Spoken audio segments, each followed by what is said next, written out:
अंडा बनीगला साधारण लोकों स्वप्न कारण है महंगा।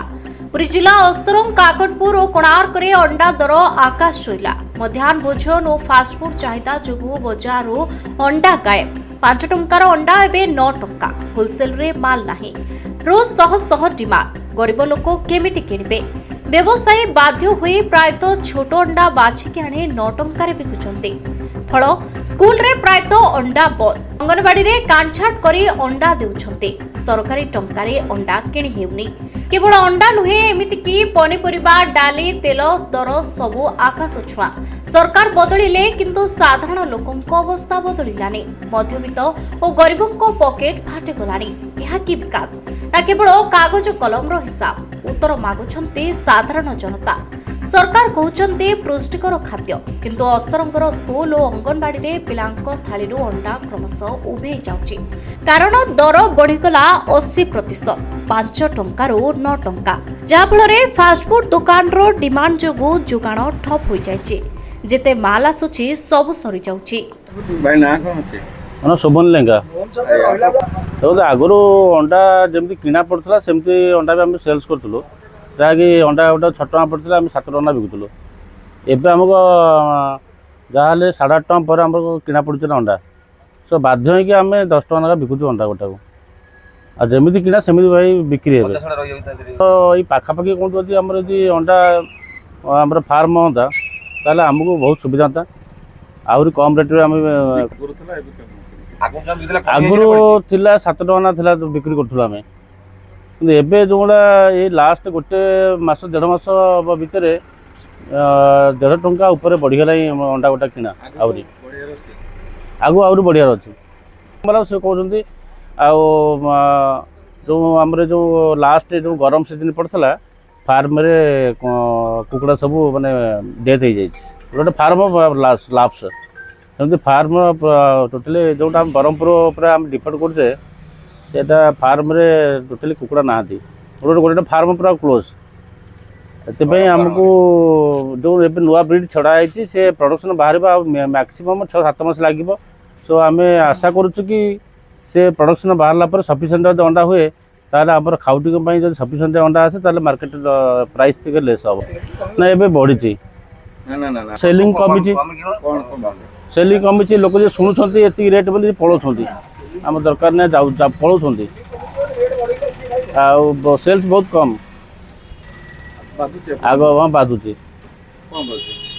अंडाटा आगर कमी ना आमर जी 7 टका कि 6 टका पड़ते लोक सफिशिएंट नौले एवं अंडा गोटा को 10 टका पड़े कि नब शुणिक पलाउंट अंडा के नौ बेपार पूरा मांदा आम भी बहुत लॉस पाचे बस बस जाऊँ बेपार भी होनी।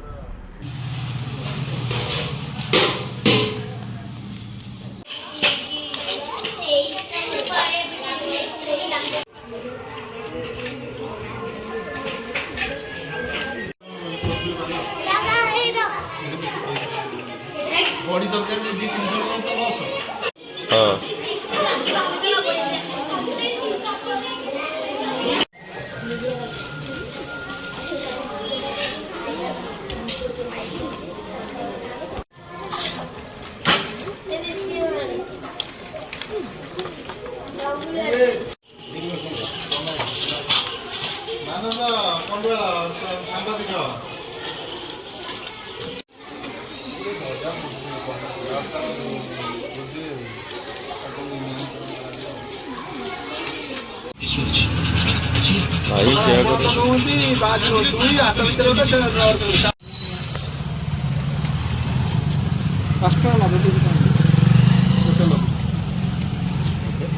भाई मो ना आगे जयंत कुमार विश्वास आज्ञा अंडा विषय कौन कले मुझे गोटे दुकान कर आकट बेपारी करे आज्ञा ये किणा पड़ जाए आम 1500 टका आज्ञा अंडा किणा को नहीं बिक्री आम लोकाल एरिया अंडार उत्पादन टे बहुत कम बाहर अंडा आसूँ बिक्री हो भुवनेश्वर जो मैंने अंडा आणुंट भुवनेश्वर टंका कम पड़ जाए टाटा से तार गाड़ी खर्चटा आसी पहुँचा ताधे 50 टे हो आगे सब देखला गोटा बिक्री कर जड़े लोक केमती तेणु अंडाटा पर 8 टंका 7 टका था 8 टका आज 10 टका बिक्री होती कौन करवा आम आज्ञा आगू को कौन हम तो कहीपर तेणु से समय कह जदि अंडाटा आम प्रडक्शन ये जाता पाखापाखि कौ अंडा दिया फार्म आम गोटे लोक ये कर जीवंत सी भी से 1500 के 10 टका ना कौन आज कहला कौन आम करूँ आज्ञा बाहर अंडाटा आसूसी आंध्र अंडाटा जो आसूसी सी आसी पहुँचला बेलू तादेह किसी 50 रही जाऊँगी सी भुवनेश्वर आसी पहुँची सटिंग कला बेलू से लोक भी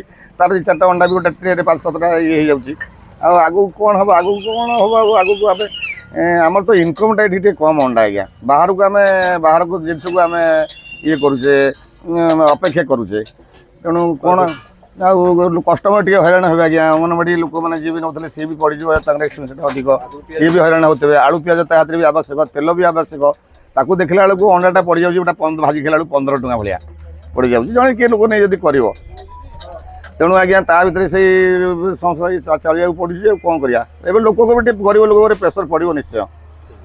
हाँ मो ना प्रभंजन विश्वाल पियाज रेट जो हिसाब है अंडा जो रेट है खाई हेनी आउ दिन दिन तो बढ़िया चलती कौन खाइबू कौन पिलानू आदे हेनी सब प्रकार रेट बढ़ला आलू पियाज टू लगे पनीपरिया रेट सब 100 टू ऊपर 100 टू तले किसी ना अंडा गोटा 10 टका लगा है कौन कर खाइबा कौन कर सरकार कौन करे सरकार जहाँ चाहिए ता करे सरकार तो सब किसी आम कौन आम खाउटी लोक आम कौन करूँ सरकार जहाँ चाहिए ता ही करेंगे गरीब लोक किसी गोटे करते अनुदान करते रेट फेट कमा कमी करते 6-7 आड़ू जाता है उपकृत होते खाउटी मैंने आ कौन कह तो